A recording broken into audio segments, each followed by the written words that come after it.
Number one thing, guys, you need email marketing. Do I recommend to do yourself? No. Keep it very simple, guys, and what you should do is the following. Go to Ecomflows and just pay them a small fee, let them set up your flows, and let them also run campaigns for you. Don't bother with that shit. Focus on the front end, right? In this particular case, because cracking down email marketing with the flows, campaigns, arranging all of that, bro, you don't need to do that. Just hire an agency, and Ecomflows is some Dutch guys, the owner, great guy also. And honestly, guys, if you want to scale to $1 million a month, you can't just do it with only the front end revenue that you get. And these email SMS flows that they can set up, it is really bringing us at least 20% more revenue. 20%. You know how much that is, guys? Just to remind you, with dropshipping fashion, don't listen to anybody who tells you that they make more than 20% in profit after they do 1 or 2 million a month. Basically impossible. It's always going to be around 10 to 15%. And even brands, I don't even believe people would tell me they make at least 30 to 40%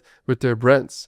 There's so many team and op costs and the ad spend in the backend, some transaction fees you haven't even seen. The dropshipping is just between 10 and 15% and you gotta accept it, which is totally fine. So I would always recommend to use the Shopify app called Aftersell. And guys, I don't recommend to use on your store any upsells, pop-ups that you have before the customer purchases the product. The only discounts or upsells, as to say, you should have before a customer buys the product is just bulk discount. And don't even use an app like Kaching or something. Just have very simple developer that can code it for you. So if the customer buys 2 units of the same product, they get 10% off. If they buy 3, they get 15% off. If they buy 4 or more units, they get 20% or more off. That is the only thing you should have. And then after the customer has done the purchase, make sure you have aftersell. So what I like so much about aftersell is you can have like a whole funnel after the customer already bought the product. So when the customer buys product, let's say a t-shirt. So what you're gonna do is offer the same exact product with another 20% off. They'll be like, oh, I can buy the same again with another 20% off. Why not? I'll pick another color, right? So they will pick red, for example. And then what you're gonna do is, again, you're gonna offer them the whole collection page, right, of these t-shirts. So they see different variants of t-shirts, some with stripes, with even different colors they haven't seen before. And then you offer them that with another 40% in discount if they buy the second one also. And that's enough. Don't go further. Because if you're gonna make 6, 7, 8 steps in the upsells, because we saw that 2 is the sweet spot. If you do more than 2, people are gonna drop off. It's gonna be very boring. So watch out for that. And you're gonna also get a bunch of refunds. You know, people don't really talk about that if you offer so many upsells, they're gonna ask for refunds of like the first product they bought. So watch out for that. Don't offer more than 2.